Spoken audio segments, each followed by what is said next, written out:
Hello and welcome to this week's Liverpool.com podcast. I'm your host, Matt Addison. Michael Plant is with me and we're going to have a chat about Liverpool transfers with only a few days left of the summer window. It feels like we've done quite a few of these podcasts on transfer updates and still some stuff to get through and still some work for Liverpool to do as well in the last few days. So we will have a chat about Alexander Isak, Marc Guehi and quite a few players who might be on the way out as well across the course of the next few days. Of course, we'll have all of the updates as they happen over on Liverpool.com. But before we get into a chat about that, don't forget a word for our sponsors, NordVPN. They've got a new app available for download, which allows you reliable and affordable internet access on your trips abroad. It's called Saily and it's a new eSIM service app. With that, you can choose from several eSIM data plans in over 200 destinations. With an eSIM from Saily, you'll always have a connection when you need one. You can download Saily in your app store and use our code BLOODRED at checkout to get an exclusive 15% off your first purchase. For more information, you can go to the episode description box below, or you can visit saily.com/BloodRed as well. But let's get stuck into it, Michael. Transfers, the topic that people are talking about at the moment, even after Liverpool's first two games. In fact, I was going to say that the game at Newcastle, but the game at Bournemouth as well, a dramatic finish in that one too. But transfers, the big topic on people's lips at the moment. I suppose we better start with Alexander Isak. It feels like we've spoken about him a lot across the course of the last few weeks. I suppose the update as we record is that there's not really been too much of an update, which slightly contradictory in terms of what we're going to talk about. But it feels like the obvious place to start. Yeah, the update is there's no update. That is modern day football journalism in a nutshell, isn't it? A lot of reports in the last couple of days have suggested that Newcastle have made a fresh offer to Isak, fresh bid to try and make him or convince him to stay at the club. That it seems has been unsuccessful. That is not a surprise given what we know about Isak's stance on everything. He thinks obviously the club had broken promises to him, and we know that from his Instagram post a couple of weeks ago. So, I've said this all somewhere. That the last couple of weeks anyway, it does feel like a very difficult situation to come back from. Almost impossible to imagine him ever again playing for the club, and that is only continued really over everything that's gone on. And I thought Bruno Guimaraes' comments were very interesting after the Newcastle game, where he said that he hasn't spoken to Isak. The implication was, well, he trains at a different time. Then also, how could I have spoken to him? Well, we live in the 21st century. There's other ways, even if you can't see someone, of getting in contact with them. So that was maybe a little insight into kind of what the squad think of the situation. That if Isak, the Guimaraes, who is good mates with them, Isak hasn't spoken to him, perhaps a little insight in that Newcastle players aren't particularly happy. And now I think what maybe becomes more of a topic is actually a little bit of a concern maybe on the Liverpool side. There's people at least discussing this, that is there a concern about Isak and his attitude, what sort of player are Liverpool inheriting. So we'll have to see. I could have said that all summer really. We'll have to see, but we don't have long now. So the next time we do a video, we won't be talking about what transfers could still happen. If I had to put money on it right now, I think you'll be a Liverpool player come the 2nd of September. But what's your hunch on it, Matt? What do you reckon? I'm really 50-50 with it. I don't want to sit on the fence, but I think it almost isn't in Liverpool's hands in lots of ways, really. I think the main factor is whether Newcastle can get players in. There's been obviously a lot of reporting around Jurgen Strand-Larsen at Wolves, the suggestion that Newcastle have made 2 bids as it stands, the suggestion being that they will make a third bid. That seems to be all of the reporting from that end. Obviously at the Wolves end, it seems to be that they don't want to lose another player. They've already lost a couple of key men. They don't look in a particularly great shape in terms of being in a relegation battle, and Strand-Larsen is a player that scores lots of goals for them. So even if Newcastle went to 60 million or even higher than that, if Wolves asked for that sort of money, there's at this point in the window still a possibility that Wolves would just say, look, we can't take that risk. It's very, very late in the window for Strand-Larsen to do what Alexander Isak has done, or what Yoane Wissa has done unsuccessfully as well at Brentford, and try and really push that move through.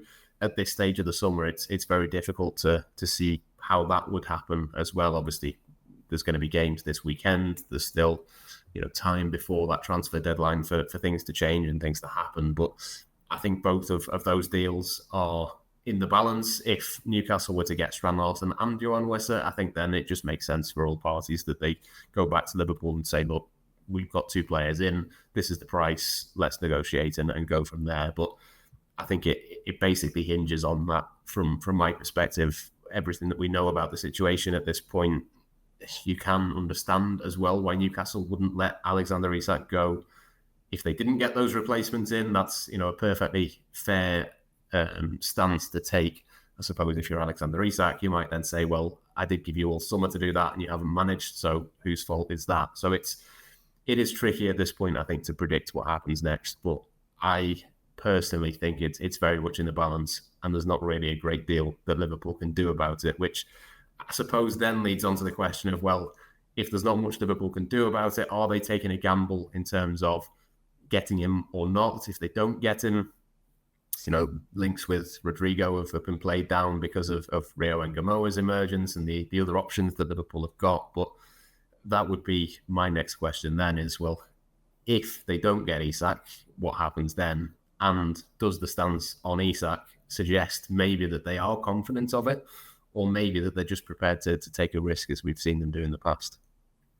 I think it is probably the former, that I do think there seems to be a little sense of confidence throughout Liverpool that Isak could still become available. I mean, there's no other names linked. There's no other strikers doing the rounds. I mean, every other striker in Europe seems to have moved this summer anyway. So, but it's funny we talk about, would it leave Liverpool in a risky position? And it absolutely would. And it would, Liverpool don't have enough forwards at the moment to go into the season. That's before we start talking about Mohamed Salah going off to the African Cup of Nations as well. But there's a couple of clubs who are in similar positions. We're talking about this transfer domino effect of Newcastle. How could it impact Brentford? How could it impact Wolves? It really is late in the window to be making big decisions and big plans. Particularly, I mean, you said Wolves, it would leave them in a difficult position. However, Wolves, I just would not sell Strand. I mean, unless we're getting ridiculous money to Strand Larson, because they are really struggling at the moment. He is obviously a good attacker. I mean, I've seen 60 million bands about from us. I don't think he's that good personally, but anyway, but he is obviously a good attacker. Can you imagine them letting him go at this stage of the summer? They've been in such a difficult position. But I think all of this leads to the potential question of, well, could we get this stage where Liverpool are almost have to pay over the odds to get Isak, because they've left it so late, there aren't any other options potentially to turn to. And I suppose then, what if Newcastle say, right, 150 million, take it or leave it? What do you do then, I suppose? Yeah, I mean, then that would put them in a difficult position. I can't see them paying that, to be honest. You say Strand Larson isn't worth 60 million. I would go as far as saying Alexander Isak is definitely not worth 150 million, no matter how highly rated he is, how much of a rare commodity a number 9 at that level is. I don't think that is good value. But I mean, it's just hard to know what Liverpool's position is in terms of how far they would stretch for that, whether there is anybody else out there. I suppose it depends on that level of confidence, doesn't it? How much they think Newcastle's stance is about the money. Obviously, Liverpool have bid 110 million, and that's kind of been painted in some quarters as being somehow derisory or hilariously low. When quite clearly that would be without add-ons is right up there with the best, biggest transfers that have been. To me, that feels like a decent starting point. It feels like a point from which any sensible club would be willing to negotiate. Obviously, the other factors come into it, but I mean, purely from an economic position, it doesn't feel ridiculous that Liverpool have gone in at that level. And if they were to submit a second bid, it would obviously be higher than that and closer to this 150 million that seems to be out there from a Newcastle end. It feels to me very much like it hinges more on Newcastle getting players in, because from the statement that Newcastle put out after Alexander Isak, they kind of said, look, there's conditions there, but we don't think that those conditions are going to be met. You have to assume that those conditions are A, that they get players in, and B, that the price tag is met. I think that those two things undoubtedly will be linked in some way. It feels more likely to me that if Newcastle can get a couple of players in, maybe there's a way that you can do it. Meet in the middle, 130 million. Even that, I think, is a stretch in terms of calling it, a value signing or anything like that. But that feels fair and reasonable. And at that point, you can kind of say from a Newcastle perspective as well, look, We've got the maximum value for our asset. He didn't want to be here. We've got the replacements in. The big question is, whether that will happen. And obviously, the clock is ticking. Yeah, and I mean, probably need to move on from Isak. Then we've got so much other transfer stuff to get through. But I mean, this is clearly a really emotional decision for Newcastle. You can just see that. You can see that on Monday night, and I don't even mean the fans. The fact that all the club executives have flown in, and the fact that the owners seem to be taking such a big say in this decision, that it's kind of been taken out of Eddie Howe's hands. I mean, it shouldn't be a decision for a head coach anyway, but it's obviously been taken by the higher ups. And I think, even the fact that they've released this public statement essentially coming out and criticising their own player, I think all just sums up just how kind of visceral it's become and how volatile it's become for certainly from a Newcastle perspective. And as well, we are dealing with essentially a nation state who own a football club, and they are, Saudi Arabia have, although they will obviously claim that they don't own the club and all this, but that is clearly owned by Saudi Arabia to impact how they are viewed throughout the world. And I think it's probably not been spoken about enough in this transfer saga. They don't want it. They will, in my opinion, probably not want to be seen as kind of climbing down on that, and like they've given in and lost in this situation as well, which is a factor. And in saying that, I actually do think they will end up, letting Isak go and spinning it in such a way to make it look like that it hasn't been a bad decision on their behalf. But yeah, it's a transfer decision as well that Liverpool have actually, in an odd way, been impacted by how badly run Newcastle have been this summer. Obviously, we know about the executives leaving and higher ups. That has come back to bite Liverpool because they haven't been able to get the business done, and we know about the millions of strikers that they've missed out on. And I suspect that had they managed to get TK in or Delap or something like that, well, then it should be a very different situation now for Liverpool and for Isak. So yeah, my hunch is that he'll sign for Liverpool, that they will pay a British record fee, but I don't think they'll pay 150 million for him, and that would be too much, certainly for a 25-year-old as well. I think that would be too much. Yeah, absolutely. In agreement with that. Let's see what happens in the next few days. I'm sure there's got to be some sort of update sooner rather than later. You'd think it doesn't feel like one that goes down to transfer deadline day. The deadline being at 7 p.m. as well. It doesn't even go all the way to 11 p.m. on Monday, which is an interesting added little element to it as well. That's good. That's good. Yeah, reporters. I mean, you're on the late one, I'm not, but I think we're all happy about that. Yeah. I never understand why clubs take it all the way down to the wire, but maybe in this case it's just inevitable that has to happen.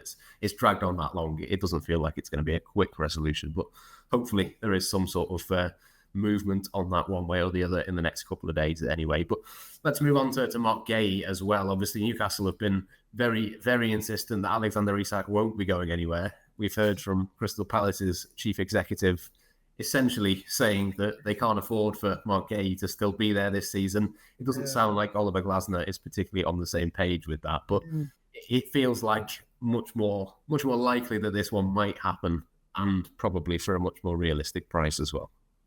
Yeah, I've been more confident of Guehi joining, I think, than Isak. I mean, Liverpool, I would say pretty confidently, will go in and approach Palace in this last week. I mean, I've seen a factor as well, which I hadn't quite thought about, that we mentioned on social media, is that actually Palace play on Thursday night in the Conference League qualifiers. I've kind of forgotten about that as well, which might be a little factor, although they probably don't really need Marc Guehi to win that game, I would suspect. But anyway, I think that one will happen. I think that if there was any doubt in fans' minds as well about whether Guehi was needed, I think the performances of Ibrahima Konate in the first two games would really solidify the thought that the needs, not just a centre-back to come in, but a centre-back who's ready to come in and play a first-team role straight away. I mean, obviously, Giovanni Leone's come in, but I think he's seen as maybe 2-3 years down the line and a bit of a bit part role for now. So, listen, yeah, I suspect Guehi will happen because Palace want and need to sell. Liverpool want to buy him. It seems the player wants the move as well. So, yeah, I think that one will happen.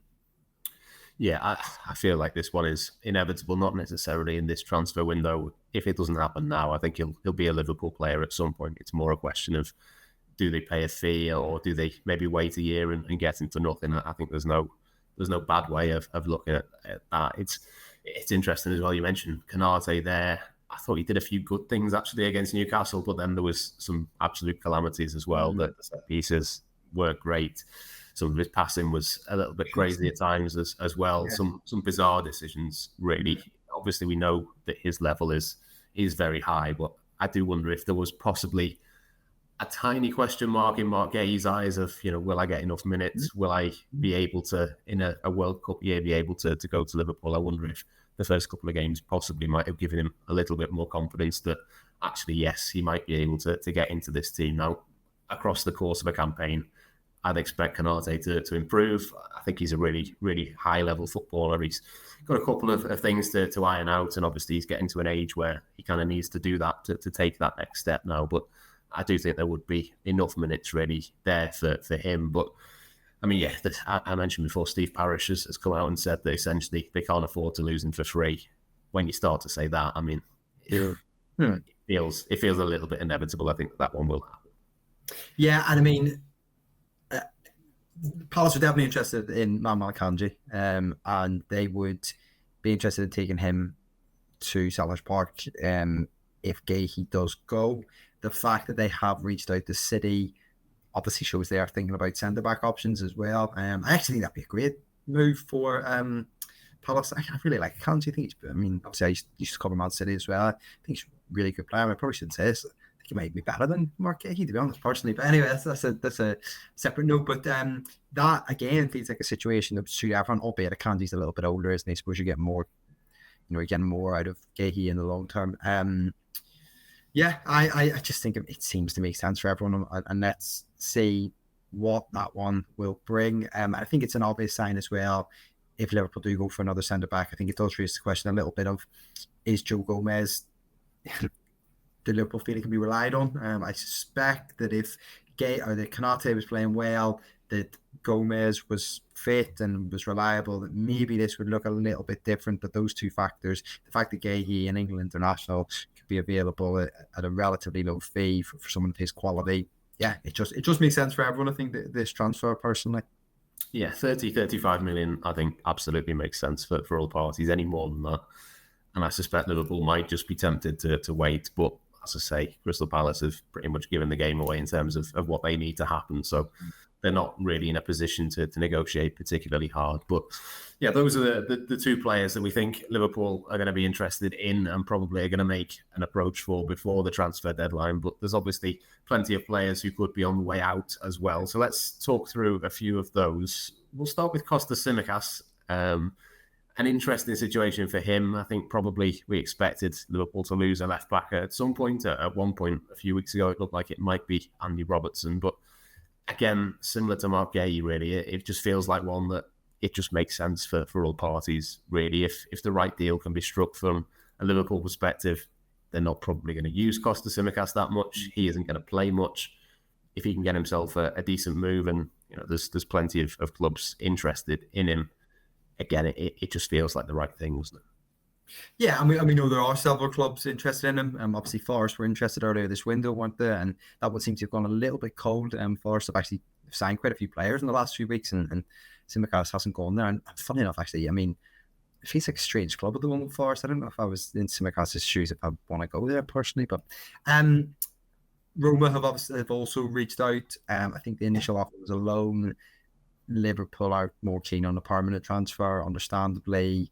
I think if you get into a loan, then you're slightly kicking the can down the road. But I am surprised, actually, we've got to this point, though, that we're in the last week of the window and Liverpool have still got all three left backs. I would have thought this one in particular would have been sort of a long time ago. I don't mean that as a criticism. Sometimes these things can be fluid and things can happen. I think actually there's a chance that Tsimikas was maybe needed given the lack of centre-back options in pre-season, and he played there a lot. So, I think he will move on. There's enough interest, and look, Liverpool, although they may want a permanent transfer, if it gets to the final days of the market and the only offer they've got a loan offer and they can get the wages off the books, they'll certainly take that offer. So, yeah, I think that, again, that's one that makes sense for everyone, isn't it?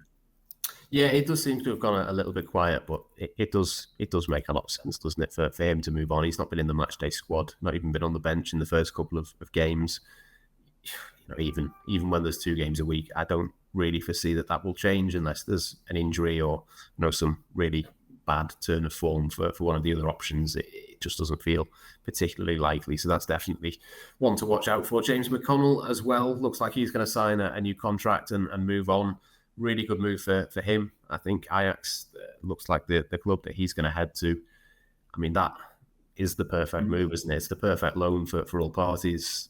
Going to a big club, a club that's in the Champions League, a club that is going to dominate in most of the matches that they play, I think is always a good thing for a Liverpool loan to have if you're a player who's trying to make it long-term at Liverpool, going to a team that is stylistically similar in some ways and will face low blocks every week and will face some of the similar challenges that you get with Liverpool. I think that makes a huge amount of sense. And a few other young players as well, Kate Gordon to watch out for, possibly one for him, another low move for him, a few others as well, some more obvious names. Obviously, we've seen Lewis Kumas go out.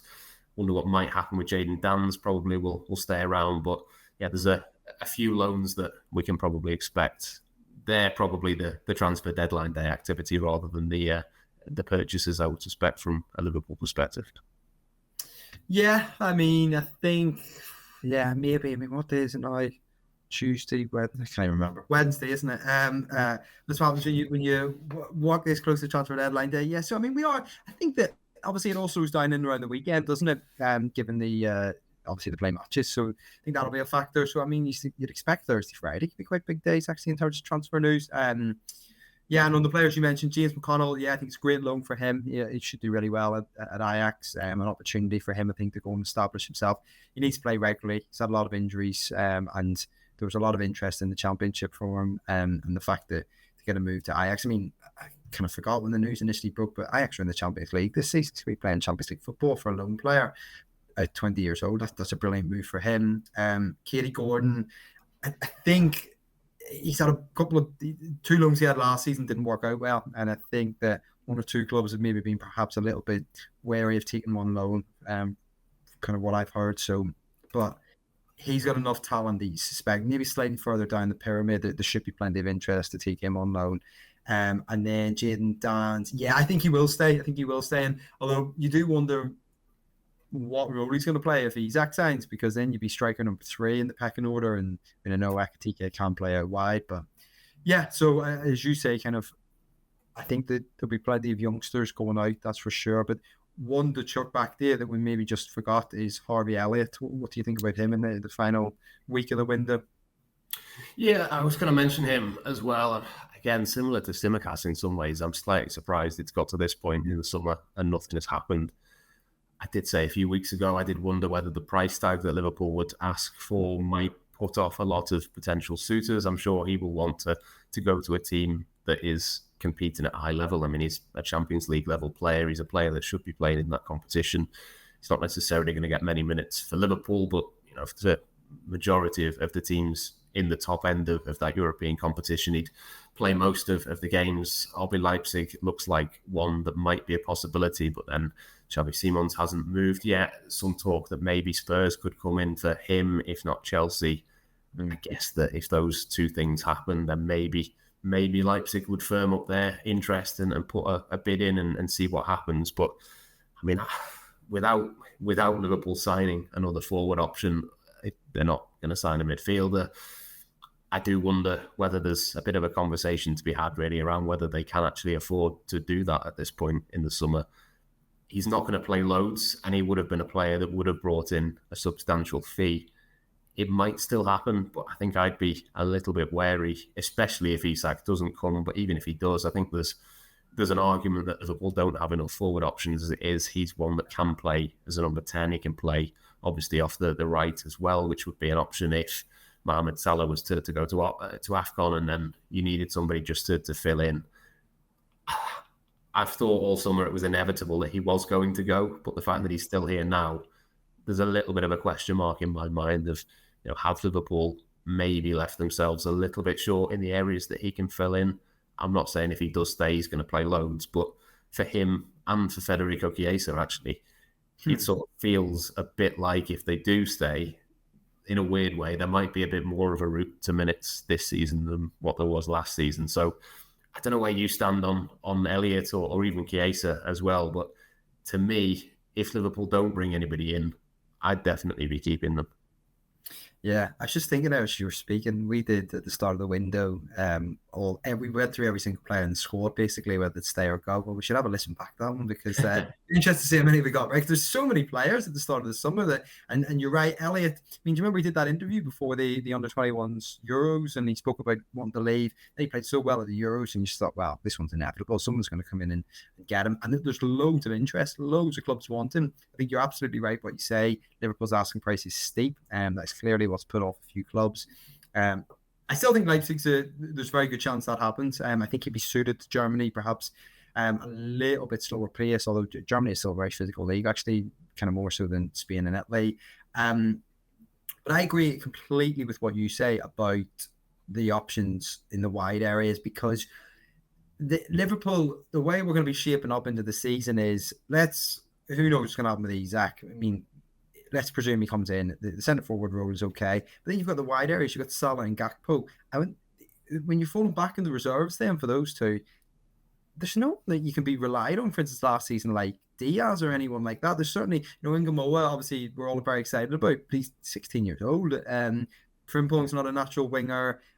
Chiesa, I mean, listen, he scored the goal the other week, but I mean, by and large, his first season was a disaster at Liverpool. So, I mean, therefore, to maybe keep Elliott maybe a bit more of a reliable player, and as you said, can play on that right-hand side, cutting in, especially Salah's going to be away. That makes total sense to me, actually. But look, if you get a good price for Elliott, you wouldn't turn it down for a player who is going to sit on the bench for the majority of the next couple of months anyway. So, yeah, I mean, I've kind of sat on the fence and argued both sides of that one. But yeah, I think if there's a good offer, I think that Liverpool should certainly let him go. That's for sure.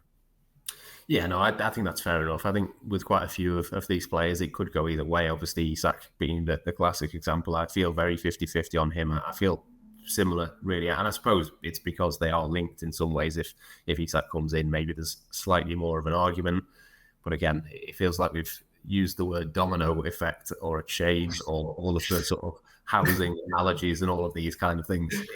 There's just so many things that have to happen at this point in the summer. There's so many other clubs that, Wolves signing a striker might be a hint that Liverpool might be eventually about to sign Alexander Isak. It feels like there's going to be a lot of that over the course of the next few days. But I think we'll leave it there for now. As you mentioned earlier, the next time we do this podcast, the transfer window will have closed. The situation will be very different, and I'm sure we'll all be very, very relieved about that. And we can actually focus on some football again, at least after the international break, which is going to take up the 2 weeks immediately after that deadline. But yeah, we will be back at some point next week with a Liverpool.com podcast. I'm sure we'll probably be reacting in some way to the huge game against Arsenal at the weekend as well. But from myself and Michael, for now, thank you for watching, thank you for listening, and we'll catch you next time here on the Blood Red Channel.